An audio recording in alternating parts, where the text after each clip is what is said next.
Assalamualaikum warahmatullahi wabarakatuh. Salam sejahtera buat kita semua. Semoga kita semua dalam keadaan sehat jasmani dan rohani, tidak kekurangan satu apapun. Amin ya robbal alamin. Oke, Mimin akan melanjutkan cerita Liontin Giok Naganya. Tapi seperti biasa, bantu dulu tekan tombol like dan berkomentar juga Tuan dan Nona. Terima kasih sesudah dan sebelumnya. Terima kasih jazakallahu khairon kasiron. Bab 2085 sampai bab 2088. Dugu Xiaojing mendengus. Ye Chong, kamu benar-benar bukan laki-laki. Aku salah menilai kamu. Aku harus menyalahkan Ling Hubu Chong atas perbuatannya. Sungguh, Ling Hubu Chong. Jika kamu tidak ada di sini, tentu saja kamu dapat mengatakan apapun yang kamu inginkan, kata Zhu Jiayin dari samping. Itu adalah Zhu Jiayin yang juga mengatakannya dari samping. Lihat, bagaimana kamu bisa mengatakan itu?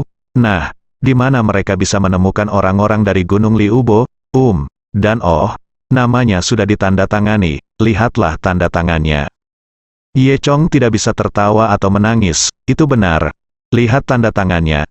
Itu Chong, yang artinya Ling Hubu Chong, bukan aku. Bukankah namamu juga memiliki karakter Chong, dan ini selembar kertas, itu jelas milikmu. Kenapa ada kertas seperti itu di Gunung Liubo? Kata Dugu Xiaojing. Ye Chong bingung dan tidak punya pilihan selain menceritakan semuanya tentang apa yang terjadi sebelumnya. Aku memberikan selembar kertas ini kepada Ling Hubu Chong. Malam itu, dia bertanya padaku apa yang akan aku lakukan jika aku menyukai seorang gadis. Akhirnya, setelah Ye Chong selesai menceritakan keseluruhan ceritanya, Dugu Xiaojing dan Zhu Jiayin baru kemudian aku memahami. Dugu Xiaojing akhirnya tahu bahwa orang yang mengajaknya kencan malam itu bukanlah Ye Chong, melainkan Ling Hubu Chong. Mengapa Ling Hubu Chong menunggu begitu lama di sana? Setiap kali Ling Hubu Chong menghadapinya, dia selalu tampak ragu-ragu untuk berbicara. Sekarang setelah dipikir-pikir, semuanya tampak masuk akal. Saat ini, Dugu Xiaojing ingin menemukan celah di tanah dan merangkak ke dalamnya. Setelah Zhu Jiayin mengerti, dia menutup mulutnya dan tertawa. Dugu Xiaojing mencubit lengan Zhu Jiayin dan berkata, "Oh, aku sangat membencinya. Saudari Jiayin, mengapa kamu tertawa? Kamu masih mengolok-olokku." Zhu Jiayin menutup mulutnya dan menahan tawanya. Oke, maka aku tidak akan tertawa." Setelah Ye Chong mengerti apa yang sedang terjadi, dia juga tertawa di sampingnya. Dugu Xiaojing hampir merasa malu sampai mati.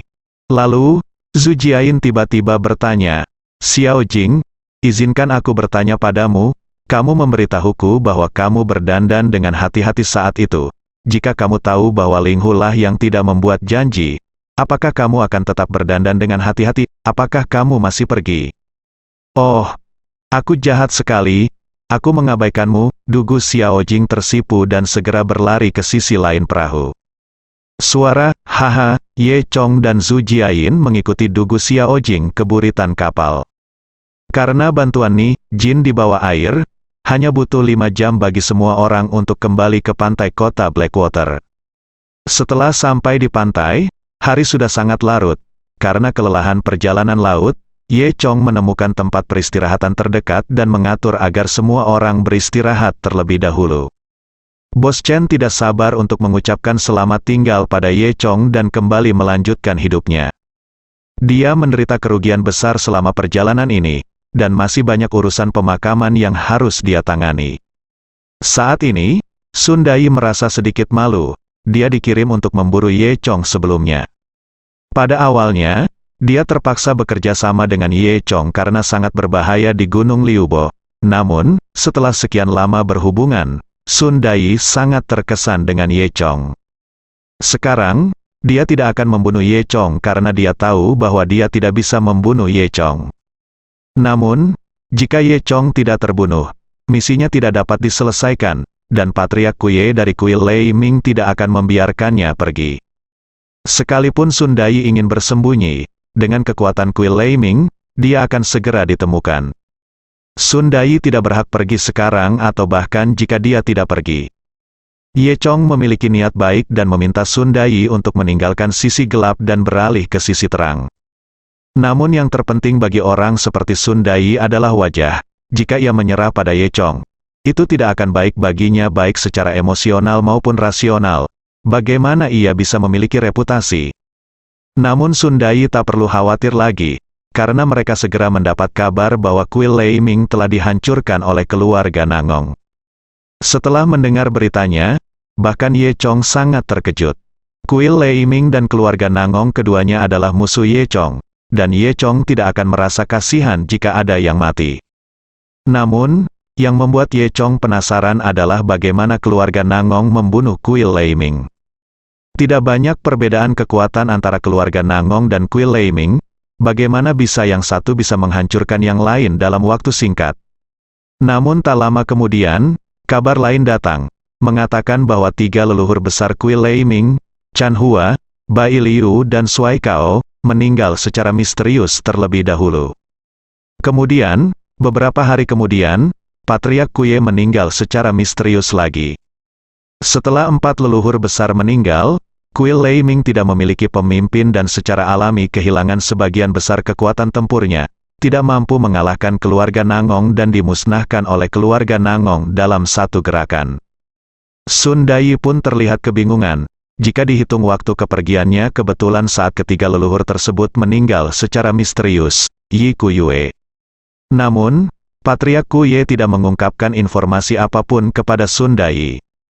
Dan setelah Sun Dai pergi, Patriark Kuye juga meninggal secara misterius. Sun Dai tidak pernah menyangka bahwa setelah dia pergi jalan-jalan, dia akan mengalami perubahan seperti itu ketika dia kembali. Dalam hati Sun Dai, suasana hatinya sangat rumit. Namun ada satu hal yang baik, kini kuil Lei Ming telah hancur, Sun Dai tidak perlu lagi mengkhawatirkannya.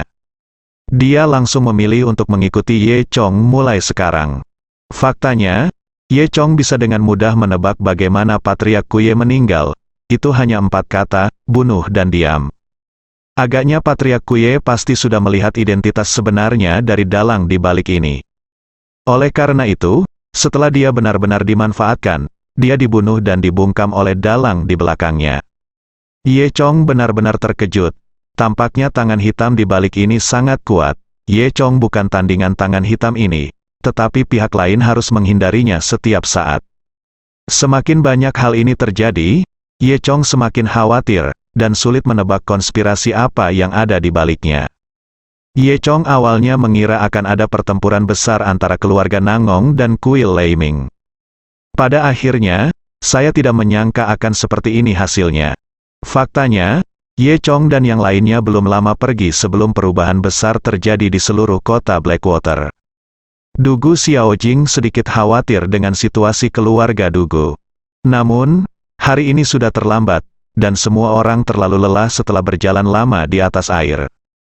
Malam ini, kami hanya bisa melakukan perbaikan di pantai. Keesokan paginya, Ye Chong mengatur agar orang lain mengintai di sini. Dia mengikuti Dugu Xiaojing ke rumah Dugu untuk memeriksa situasinya. Mereka berdua berjalan melewati jalanan kota Blackwater. Sepanjang jalan mereka berhati-hati agar tidak ada yang memperhatikan mereka. Bagaimanapun, keluarga Nangong sekarang sangat berkuasa. Jika seseorang dari keluarga Nangong mengetahui situasinya sementara situasinya masih belum jelas, akan sulit untuk ditangani. Ketika Ye Chong dan Dugu Xiaojing tiba di gerbang rumah Dugu, mereka mengungkapkan identitas mereka. Penjaga di pintu terkejut saat melihat itu adalah Dugu Xiaojing. Seolah ada sesuatu yang tersembunyi di ekspresinya. Kemudian, seorang penjaga segera masuk untuk melapor. Dugu Xiaojing merasa aneh. Dia adalah kepala keluarga Dugu. Apakah dia harus memberitahu orang lain ketika dia masuk ke keluarga Dugu? Dugu Xiaojing hendak menyerang, tapi Ye Chong diam-diam menyuruh Dugu Xiaojing untuk menunggu dan melihat apa yang terjadi. Setelah beberapa saat, seseorang berlari keluar dari dalam dan bergegas keluar untuk menyambut Dugu Xiaojing. Inilah sepupu Dugu Xiaojing, Dugu Jue. Setelah dia melihat Dugu Xiaojing, ekspresinya menunjukkan kerumitan yang tidak dapat dijelaskan. Kamu kembali, Dugu Ju berseru dan bertanya. Dugu Xiaojing mengangkat alisnya, kenapa, kamu terkejut? Dugu Jue segera memasang wajah tersenyum. Haha, tidak, tentu saja tidak. Sudah terlambat bagiku untuk bahagia. Faktanya, Ketika Dugu Xiaojing tidak bahagia, di sini, untuk jangka waktu tertentu, Dugu Jue bertanggung jawab atas seluruh keluarga Dugu. Setelah itu, Dugu Jue segera mengundang Ye Chong dan Dugu Xiaojing masuk. Mereka memasuki halaman dan berjalan menuju ruang utama. Ye Chong merasa ada yang aneh di keluarga Dugu. Dugu Xiaojing juga merasakan ada yang tidak beres di atmosfernya, dan bertanya, apakah terjadi sesuatu? Dugu Ju menggelengkan kepalanya dengan cepat. Tentu saja tidak, sepupu, kembalilah saja, kamu tidak tahu, kamu selama kamu ketidakhadiran, saya hanya bisa mengaturnya untuk Anda. Namun, Anda juga mengenal saya hanya memiliki kemampuan ini dan kemampuan saya terbatas. Bagaimana saya bisa mengelola keluarga besar seperti itu dengan baik? Kembalilah sekarang, ya, kata-kata. Dugu Ju tampaknya tulus. Namun, Ye Chong selalu merasa senyuman Dugu Jue tampak sangat tidak wajar, dan dia sepertinya tidak menganggap kembalinya Dugu Xiaojing adalah hal yang baik. Belakangan, Dugu Xiaojing bertanya lagi tentang keluarga Nangong. Dari mulut Dugu Ju, saya mengetahui lebih detail tentang kemenangan keluarga Nangong dan hancurnya kuil Leiming. Setelah keluarga Nangong menang, apakah mereka berbalik dan menyerang kita? Dugu Xiaojing bertanya. Ini adalah kekhawatiran terbesarnya. Awalnya saya mengira keluarga Nangong dan kuil Leiming akan bertarung dalam waktu lama, dan keluarga Dugu dapat mengambil kesempatan untuk berkembang. Namun, rencana indah ini gagal karena runtuhnya kuil Leiming secara tiba-tiba. Dugu Jue menggelengkan kepalanya dan berkata, tidak juga. Dugu Xiaojing mengangguk, itu bagus. Kemudian, Dugu Xiaojing tiba-tiba teringat sesuatu dan bertanya, ngomong-ngomong, kenapa kamu tidak melihat beberapa orang dari penegakan hukum Aula, seorang penatua, kemana mereka pergi? Para tetua dari balai penegakan hukum ini semuanya adalah tangan kanan Dugu Xiaojing dan orang-orang yang paling mendukung Dugu Xiaojing. Ketika hal ini disebutkan, Dugu Jue merasa sedikit tidak wajar, dan berkata dengan samar, ya, beberapa tetua telah keluar untuk berbisnis, dan mereka mungkin akan segera kembali. Dugu Xiaojing tidak terlalu ragu. Meskipun Ye Chong melihat petunjuknya, dia tidak mengatakan apa-apa. Saya pikir karena keluarga Nangong telah mengalahkan kuil Leiming, langkah selanjutnya adalah mengambil tindakan terhadap kami, kata Dugu Xiaojing. Begitu masalah ini disebutkan, Dugu Ju menjadi tidak wajar lagi dan mengelak. Jangan khawatir sepupu, kami akan lebih berhati-hati, kata Dugu Ju. Saat ini, Ye Chong mencibir, saya khawatir keluarga Nangong sudah mengambil tindakan, kan? Menghitung waktu, kuil Leiming selesai pada hari pertama Ye Chong dan yang lainnya pergi ke Gunung Liubo. Dalam beberapa hari terakhir, keluarga Nangong sempat menindak keluarga Dugu.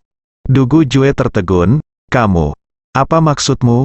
Dugu Xiaojing juga menatap Ye Chong dengan rasa ingin tahu. Ye Chong berkata, sejak saya masuk, saya merasa suasana di ruangan ini aneh. Apa yang terjadi? Wajah Dugu Ju jelek, dan Ye Chong bertanya kepadanya dan terdiam beberapa saat. Dugu Jue, apakah kamu menyembunyikan sesuatu dariku? Dugu Xiaojing juga melihat petunjuknya. Suasana tiba-tiba menjadi tegang. Saat ini, seorang pelayan berlari. Pelayan keluarga Dugu ini tidak melapor ke Dugu Xiaojing, malah berlari ke Dugu Jue dan mengatakan sesuatu di telinganya. Jelas sekali, dia menganggap Dugu Ju sebagai kepala keluarga. Setelah Dugu Ju mendengarnya, dia langsung menunjukkan ekspresi lega. Wajahnya yang tegang kini digantikan dengan senyuman. Dia terkekeh dan berkata, Ye Chong, Dugu Xiaojing, aku harus mengatakan bahwa kamu benar-benar pintar. Karena kamu telah melihatnya, aku tidak akan menyembunyikannya lagi. Sebaiknya aku memberitahumu bahwa keluarga Dugu telah bergabung dengan keluarga Nangong, bersatu bersama. Apa, bersatu dengan keluarga Nangong?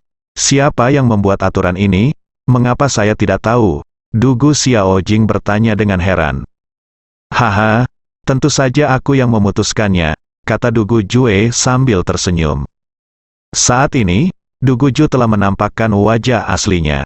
Dugu Xiaojing tiba-tiba mengerti dan berkata dengan dingin, Dugu Jue, sepertinya kamu berencana untuk memberontak. Dugu Jue mencibir, kamu benar. Dugu Xiaojing, kemampuanmu tidak sebaik milikku. Tetapi kamu memiliki ayah yang baik, yang bertahan selama bertahun-tahun, dan akhirnya membunuh Patriark Dugu, dan kemudian mengubahmu menjadi kepala keluarga. Namun, dengan kemampuanmu, kamu tidak cocok menjadi kepala keluarga. Setelah kamu menjadi kepala keluarga dari keluarga, apakah ada perkembangan untuk keluarga Dugu? Jadi, menurutku akan lebih baik jika aku menjadi kepala keluarga.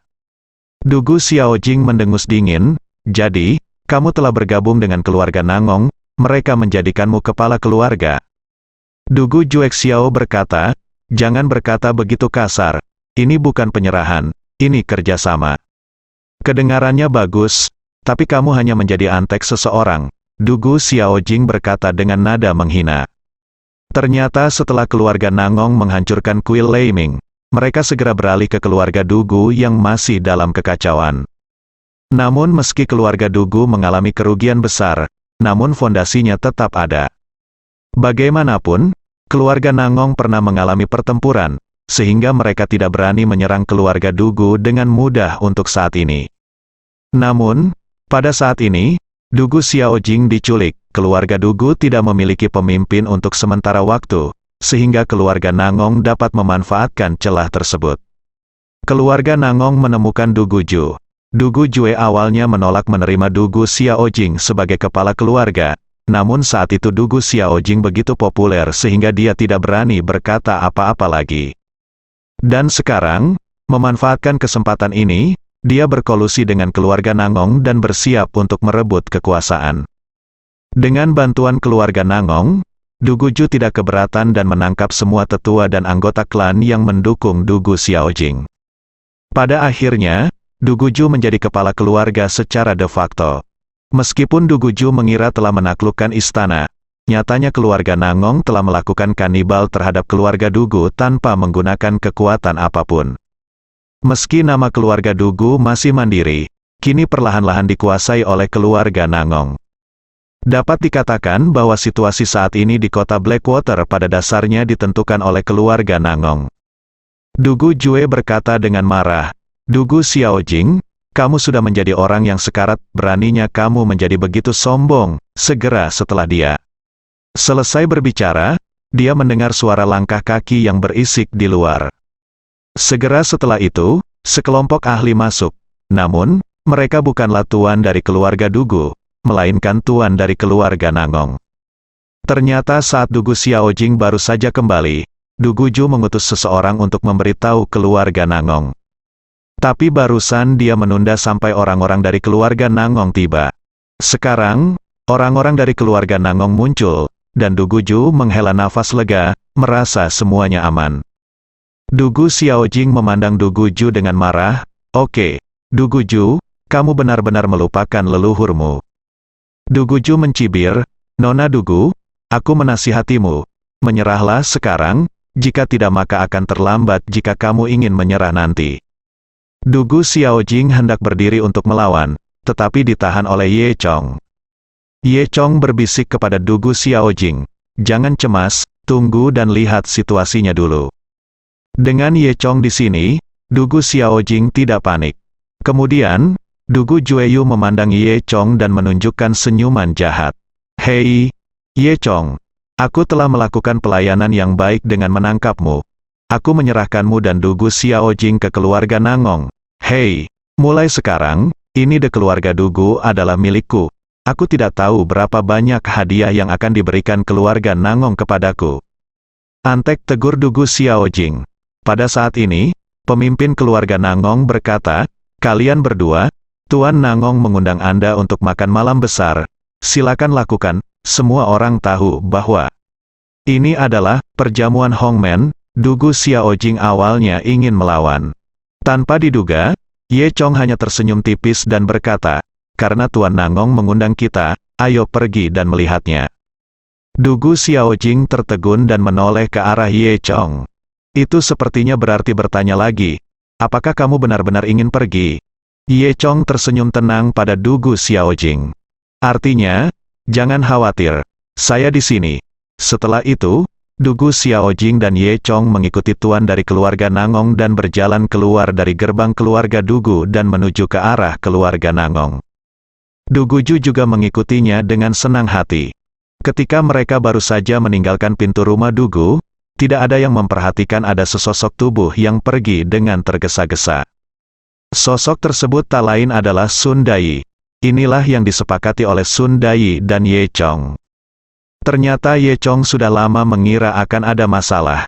Dia meninggalkan Zhu Jiayin dan Master Klan Penyihir Matahari dan Bulan lainnya di mana mereka berada. Dia dan Dugu Xiaojing datang ke rumah Dugu, dan diam-diam mengutus Sun Dai untuk mengikutinya. Jika terjadi kecelakaan, Sun Dai akan diminta memindahkan bala bantuan. Saat ini, ketika Sun Dai melihat Ye Chong, sesuatu terjadi.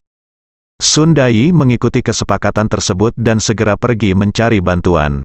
Anggota keluarga Nangong memimpin Ye Chong dan Dugu Xiaojing di sepanjang jalan menuju wilayah keluarga Nangong dengan sikap angkuh, tidak menghindar sama sekali dari pejalan kaki di sekitarnya. Sepertinya dia sengaja memberitahu penduduk kota Blackwater bahwa keluarga Nangong telah menangkap Dugu Xiaojing. Perjalanan dari keluarga Dugu menuju rumah keluarga Nangong awalnya hanya memakan waktu setengah jam. Sepanjang perjalanan, pejalan kaki di kota Blackwater melihat Dugu Xiaojing dikawal oleh orang-orang dari keluarga Nangong, dan mereka semua tahu apa yang sedang terjadi. Apalagi kebanyakan orang juga tahu siapa Ye Chong. Tanpa diduga, orang yang pernah menjungkir balikan kota Blackwater ini kini akan dikendalikan oleh keluarga Nangong. Banyak orang yang menyesalkan bahwa sepertinya segalanya akan berubah kali ini. Di masa depan, kota Blackwater akan didominasi oleh keluarga Nangong.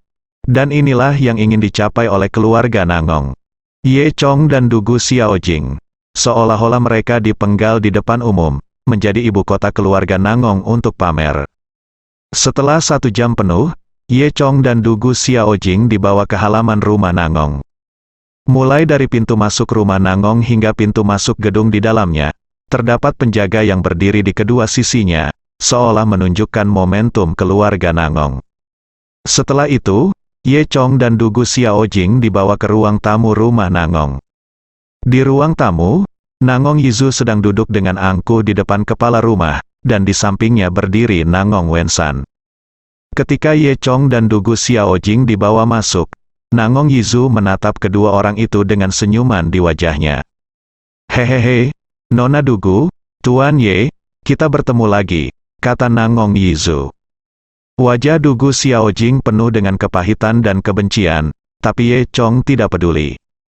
Nangong Yizu memandang Dugu Xiaojing di sebelahnya dengan penuh minat. Keponakan tertua Dugu, saya mendengar bahwa Anda diculik sebelumnya, tetapi saya tidak menyangka bahwa Anda masih hidup pada saat ini, Dugu Jue. Selanjutnya padanya jangan lupa pergi ke Nangong Yizu untuk meminta pujian, kepala keluarga Nangong. Saya menghubungi Anda segera setelah saya melihat mereka kembali.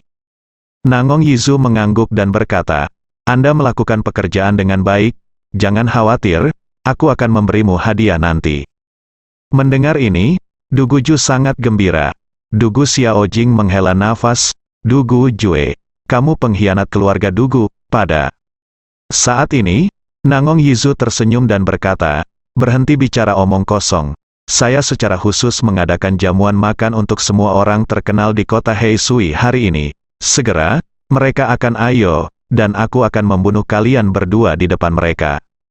Dia melihat ke arah Dugu Ju lagi, jika waktunya tiba, Dugu Ju, selama kamu bersumpah setia kepadaku, aku akan melindungimu mulai sekarang. Kota Blackwater ini adalah milik kita, bagaimana menurut Anda? Apakah kamu bersedia? Dugu Jue mengangguk berulang kali, ya, saya bersedia. Dugu Xiaojing mendengus, tidak tahu malu, Dugu. Jue tidak marah, dan memandang Dugu Xiao dengan sombong, Jing, kamu adalah orang yang sekarat, aku terlalu malas untuk peduli padamu. Nangong Yizu menatap Ye Chong lagi dan berkata, Ye Chong, aku pernah memberimu kesempatan, tapi sayang sekali kamu tidak tahu apa-apa. Dalam hal ini, matilah bersama keluarga Dugu. Dia bersemangat, perasaannya adalah melampaui kata-kata. Selama Nangong Yijue membunuh Dugu Xiaojing dan Ye Chong, posisinya di keluarga Dugu akan lebih stabil. Ye Chong sepertinya tidak peduli, dia hanya tersenyum dan tidak berkata apa-apa. Saat Nangong Yizu melihat ekspresi tenang Ye Chong, dia merasa sangat marah. Dia pikir Ye Chong akan takut dan memohon belas kasihan, membiarkannya mendapatkan kesenangan balas dendam. Namun, Ye Chong sepertinya tidak peduli sama sekali. Oke, kalau begitu tunggu saja sampai mati, kata Nangong Yizu dingin. Kemudian, Nangong Yizu melambaikan tangannya, dan beberapa pelayan mengunci Ye Chong dan Dugu Xiaojing ke dalam gudang kayu di belakang. Pelayan keluarga Nangong menutup pintu dan pergi. Kedua pria itu sedang duduk di dalam gudang kayu dengan pergelangan tangan terikat. Dugu Xiaojing mengetahui kemampuan Ye Chong. Jika dia ingin melarikan diri mulai sekarang, itu akan sangat mudah. Dia tidak tahu mengapa Ye Chong tidak melarikan diri. Dia pikir Ye Chong tidak melarikan diri karena dirinya sendiri. Bagaimanapun, keluarga Nangong memiliki banyak ahli. Ye Chong mungkin bisa melompat keluar sendiri, tapi dia tidak akan pernah bisa melarikan diri bersama Dugu Xiaojing. Memikirkan hal ini, Dugu Xiaojing merasa sedikit senang. Kemudian, dia berkata kepada Ye Chong, kamu lari dulu, jangan khawatirkan aku. Saat dia mengatakan itu, Dugu Xiaojing melihat sekeliling, mencari tempat untuk melarikan diri. Ye Chong hanya tersenyum dan berkata, jangan khawatir, kita tidak perlu melarikan diri, kami akan menyelesaikan masalah ini sepenuhnya hari ini. Dugu Xiaojing memandang Ye Chong dengan ragu, kamu, apa maksudmu? Dia tidak, saya pikir itu masalahnya. Pada titik ini, Ye Chong masih memiliki kemungkinan untuk kembali. Sekarang seluruh kota Blackwater dikuasai oleh keluarga Nangong, dan bahkan kekuatan keluarga Dugu tidak dapat digunakan. Meskipun Ye Chong membawa banyak orang, saya khawatir orang-orang itu masih tidak tahu apa yang terjadi. Pada saat mereka mengetahuinya, mungkin diri mereka sendiri dan Ye Chong akan berubah menjadi tulang belulang.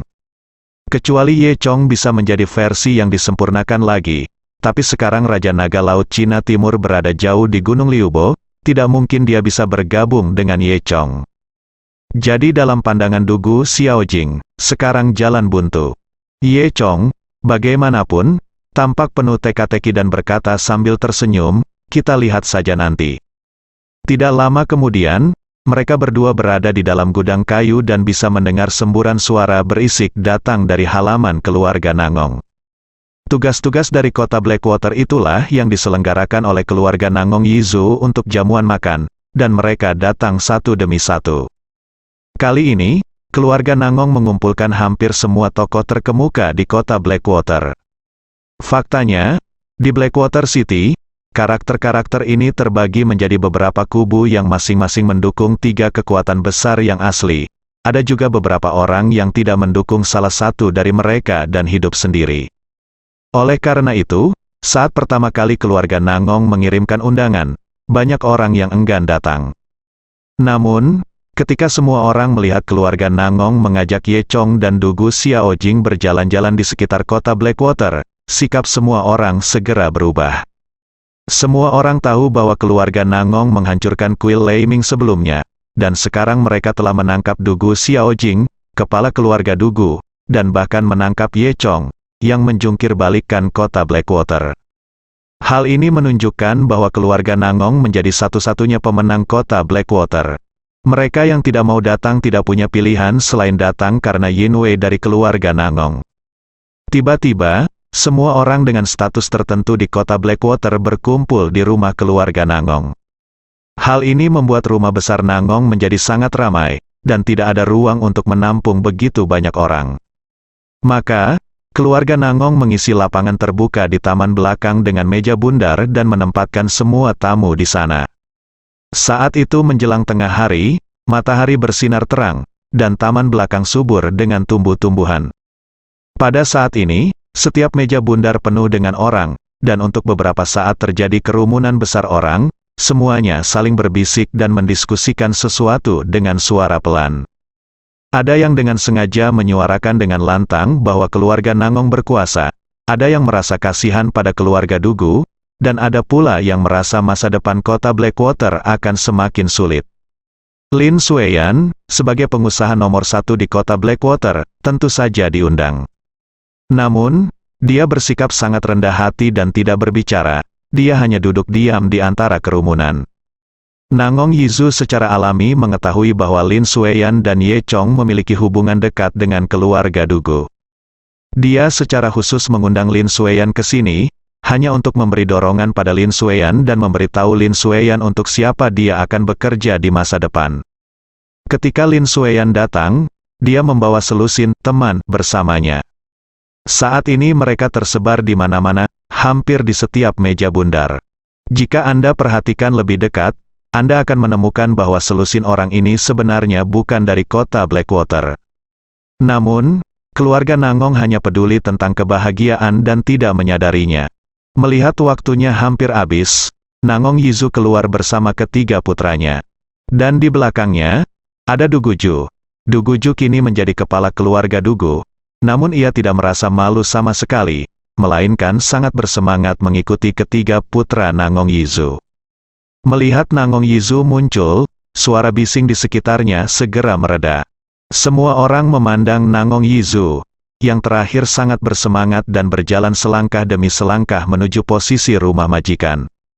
Dia menunjukkan senyum penuh arti dan berkata kepada semua orang, "Semuanya, keluarga Nangong saya mengadakan perjamuan besar hari ini. Saya mengundang semua orang di kota Blackwater untuk datang. Saya ingin Anda menjadi saksi keluarga Nangong kami." Semua orang terdiam. Tanpa mengucapkan sepatah kata pun, mereka secara alami tahu apa yang mereka saksikan. Yang ingin mereka saksikan adalah kebangkitan keluarga Nangong di kota Blackwater. Melihat penampilan Nangong Yizu, sepertinya dia hanya perlu berkata, "Kota Heisui akan dikelola oleh keluarga Nangong saya di masa depan." Nangong Yizu berhenti dan berkata sambil tersenyum, "Tanpa basa-basi lagi, mari kita undang dua teman kita dulu. Mereka adalah tuan rumah perjamuan ini." Setelah mengatakan itu, Nangong Yizu melambaikan tangannya, dan pelayan itu membawa Ye Chong dan Dugu Xiaojing. Ketika mereka dibesarkan, semua orang menatap mereka dengan ekspresi berbeda.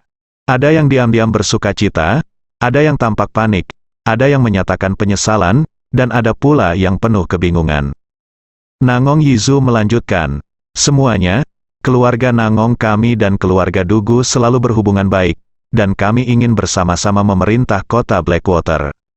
Namun, Dugu Xiaojing dari keluarga Dugu tidak memenuhi syarat untuk menjadi kepala kota.